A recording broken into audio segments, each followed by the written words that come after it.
14 आणि 2014-15 आपल्याला माहीत असेल की हिंदुस्थानच्या संरक्षण दलाची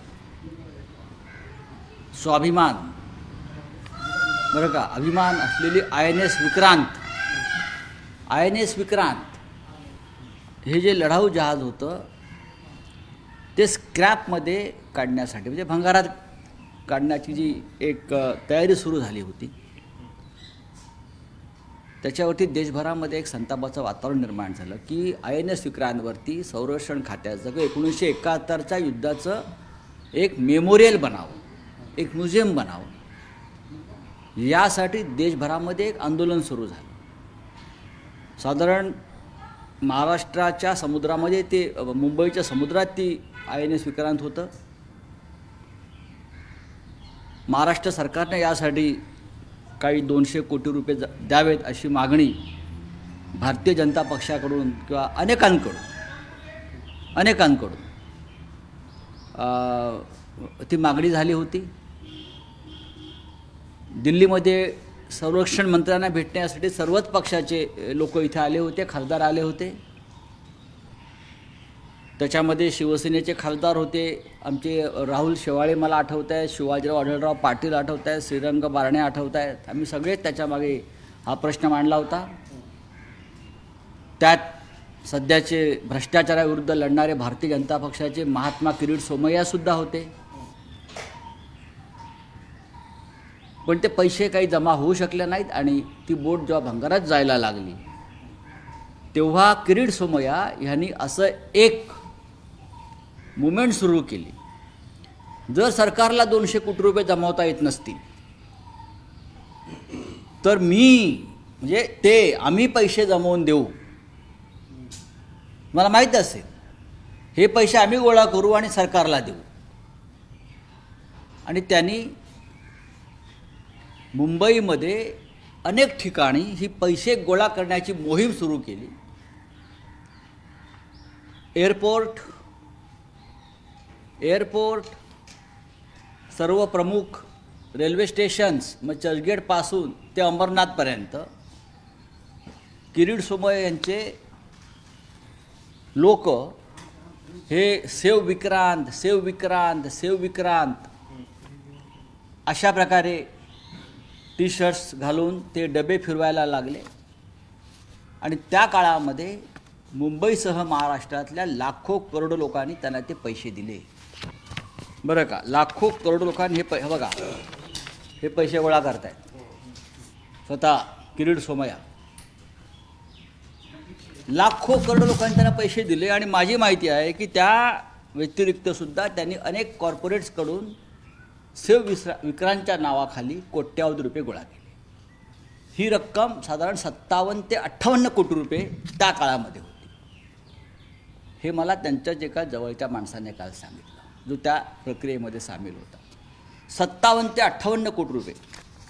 त्यानंतर महात्मा किरीट सोमय्या यांच्या मुलाखती मी वाचल्या, त्यात त्यांनी सरकारवरती प्रचंड टीका करून या सरकारला राष्ट्रीय भावना नाही, देशभक्ती नाही, त्याच्यामुळे हे पैसे आम्ही गोळा करतोय आणि विक्रांतला हवे असलेले हे 200 कोटी रुपये जे आम्ही गोळा करणार आहोत ते आम्ही राजभवनात जमा करू असं त्यांनी सांगितलेलं आहे।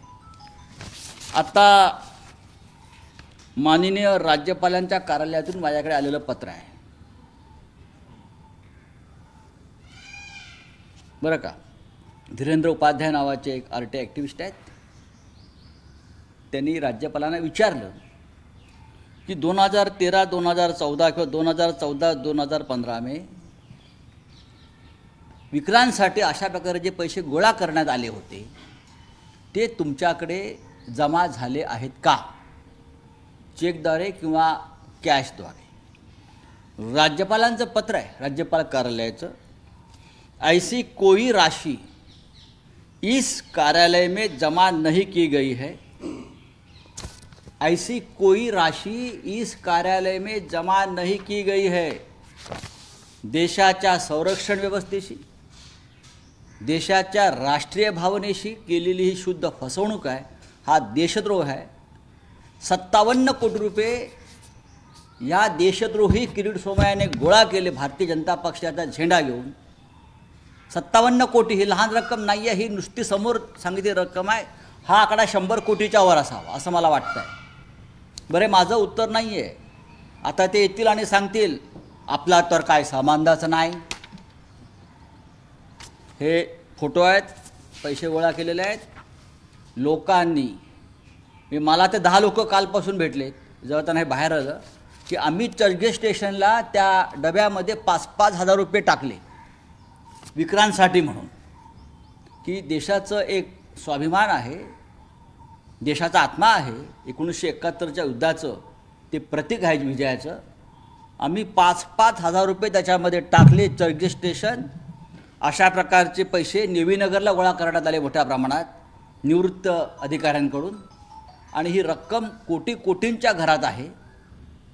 आणि ही रक्कम राजभवनात जमा झालेली नसेल तर ही रक्कम कुठे गेली, ही रक्कम कोणाच्या घशात आणि खिशात गेली, ही रक्कम भारतीय जनता पक्षानं निवडणुकीत वापरली त्या काळात की किरीट सोमय्या यांची जी कंपनी आहे कन्स्ट्रक्शन निकॉन इन्फ्रा त्यात वापरण्यात आली, हा सवाल आहे. माझ्या माहितीप्रमाणे हा देशद्रोहाचा गुन्हा होऊ शकतो. राष्ट्रीय सुरक्षेच्या नावावर गोळा केलेले हे पैसे हे कोणाच्या खिशात गेले ह्याची महाराष्ट्र सरकारच्या तपास यंत्रणांनी तर चौकशी करायलाच हवी. पण केंद्रीय तपास यंत्रणा जर पारदर्शक, बरं का, पारदर्शक आणि निष्पक्ष असतील तर CBI, इन्कम टॅक्स आणि भारतीय जनता पक्षाची पदाधिकारी असलेली ED यांनी चौकशी करून पाहावी. जर त्यांना या चौकशीत काही सापडत नसेल तर मी त्यांना मदत करीन. यामध्ये सोमय्या सोडून अजून कोण आहे असं तुम्हाला वाटतं का? सोमय्या सोडून बरेच लोक आहेत त्याच्यामध्ये, पण सोमय्या या भ्रष्टाचाराच्या कटाचे प्रमुख सूत्रधार आहे. सर, याच्यामध्ये एक मुद्दा आहे की जे पैसे गोळा करण्यात मुद्दा काही नाही, मी मुद्दा सांगतो तोच. मला मुद्दे विचारू नका. राजभवनाला पैसे मिळाले नाहीत हाच मुद्दा आहे. मला प्रश्न विचारू नका, तर मी तुम्हाला सांगतो आहे राजभवनामध्ये पैसे गोळा करू अशा प्रकारे आवाहन केल्यामुळे लोकांनी पैसे दिले. लोकांचा राजभवनावरती विश्वास होता त्या काळामध्ये. त्या काळामध्ये माझ्या माहितीप्रमाणे शंकर नारायण नावाचे राज्यपाल होते, बरं का. त्यांचंसुद्धा एक भूमिका होती की ही विक्रांत वाचायला पाहिजे, सगळ्यांची भूमिका होती. आणि राजभवनाच्या नावावरती पैसे गोळा केलेत लोकांकडून. विक्रांत देशाच्या लोकभावनेशी, राष्ट्रीय सुरक्षेशी हा खेळण्याचा प्रकार देशाच्या इतिहासात झाला नव्हता. भारतीय जनता पक्षाला याचं उत्तर द्यावं लागेल. किरीट सोमय्या हा भारतीय जनता पक्षाचा नेता आहे असं जर तुम्ही म्हणत असाल, जर किरीट सोमय्याला या क्षणी केंद्रीय सुरक्षा व्यवस्था दिली असेल तर केंद्रीय सरकारनं या देशाच्या सुरक्षेशी खेळणाऱ्या एका राष्ट्रद्रोही व्यक्तीला अशा प्रकारची सुरक्षा देऊन राष्ट्राशी धोका केलेला आहे. तुम्ही याबद्दल मंत्रिमंडळात का केंद्रीय गृहमंत्र्यांकडे काही तक्रार करणार आहात का, पत्र लिहिणार आहात? मी काय करायचं ते करेन, ते होईल. पण अनेक निवृत्त जवान, अनेक निवृत्त नेव्ही अधिकारी यांच्याशी माझं कालपासून बोलणं सुरू आहे. ते अस्वस्थ आहेत. जवळजवळ अनेकांनी मला सांगितलं की हमने भी उनको पैसा दिया है, हमने भी उनके डब्बा में पैसा दिया है. जो घुमा रहे थे ना वो बॉक्स, तो कोई 5,000 दे रहे थे विक्रांत के नाम पर. विक्रांतवरती काम करणाऱ्या नेव्हीच्या 10 अधिकाऱ्यांनी साधारण 50-50 हजार रुपये त्या डब्यात टाकलेले आहेत. सर, राज्यामध्ये आपलं सरकार आहे, सुमोटो याच्यावर गुन्हा दाखल केला जाईल का? नक्कीच. मोठा गैरव्यवहार आहे हा. मोठा नाही, या देशातला सगळ्यात मोठा हा तर घोटाळा. बोफरचे आकडे मोठे असतील, बरं का. काय ते अगस्ता वेस्टलँडचे आकडे मोठे असतील, पण हा जो आहे याच्यामध्ये सामान्य माणसांनी देशाच्या संरक्षण व्यवस्थेच्या विषयी आस्था असल्यामुळं दिलेली ही रक्कम आहे. ही 57 कोटी रुपये तेव्हा गोळा झाले 2013, 14, 15 या काळामध्ये, हे स्पष्ट आहे. आणि शिवाय अनेक उद्योगपती ह्यांनासुद्धा हे पैसे यांच्याकडून गोळा करण्याची माझ्याकडे माहिती आहे. ही सरळ केस CBI चौकशीची आहे, ही सरळ केस इन्कम टॅक्सची आहे आणि ही सरळ केस ही EDची आहे. जर हे केंद्रीय तपास यंत्रणांचा या माणसाला सुरक्षा व्यवस्था असलेल्या भ्रष्ट आणि देशद्रोही माणसाला तर सरकार काय करत आहे? सरकार कोणाला संरक्षण देत आहे? हा विषय जर तुम्हाला गंभीर वाटत नसेल तर माझं संपूर्ण मीडियाला, वृत्तवाहिन्यांना आव्हान आहे की तुम्ही राष्ट्रीय भावनेशी तुम्हीसुद्धा खेळायला कोणाला प्रवृत्त करू नका. रोज उठायचं आणि लोकांवरती आरोप करायचे. आणि हे काय दाखवतोय मी? हे पत्र माझं नाही आहे, हे राजभवनाचं पत्र आहे. पैसे गोळा झालेले नाहीत, पैसे गेले कुठे? राज्यपालांनी यावर एक आरोप घ्यावे याच्या आधी सुद्धा केलेला आहे. राज्यपाल ॲक्शन कशा करता घेतील? ते भाजपचे कार्यकर्ते आहेत. स्वतःहून कारवाई करणार नाही. महाराष्ट्र सरकार ॲक्शन घेईल. महाराष्ट्र सरकार, हा गुन्हा महाराष्ट्र सरकारच्या हद्दीत घडलेला आहे. हा गुन्हा महाराष्ट्र सरकारच्या हद्दीत घडलेला आहे. ते क्षेत्र महाराष्ट्र सरकारचं आहे. आता मी पाहतोय याच्यामध्ये केंद्र सरकार काय करत आहे.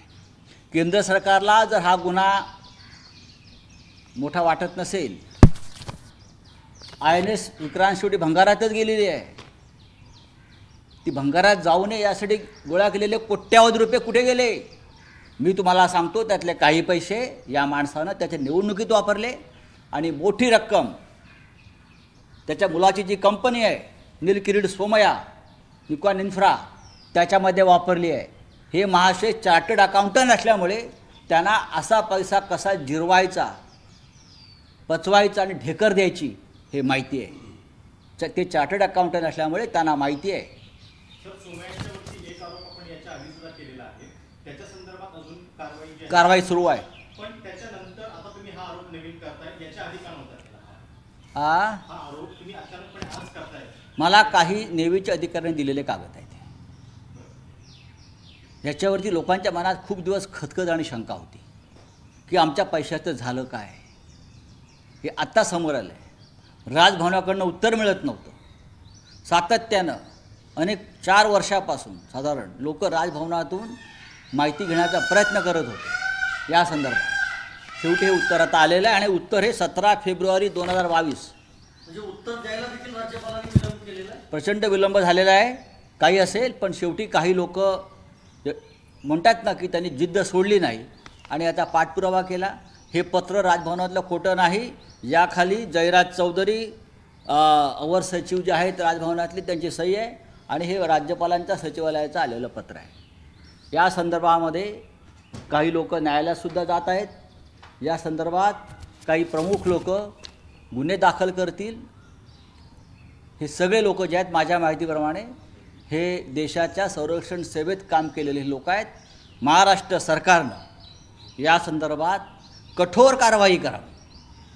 त्याचबरोबर हे सगळं प्रकरण महाराष्ट्रातून केंद्राकडे पाठवून भारतीय जनता पक्षाच्या झेंड्याखाली कोणत्या प्रकारचा राष्ट्रद्रोह सुरू आहे हे प्रकरण काश्मीर फाईलपेक्षा भयंकर आहे. ही Vikrant file, INS Vikrant file, बरं का. धन्यवाद.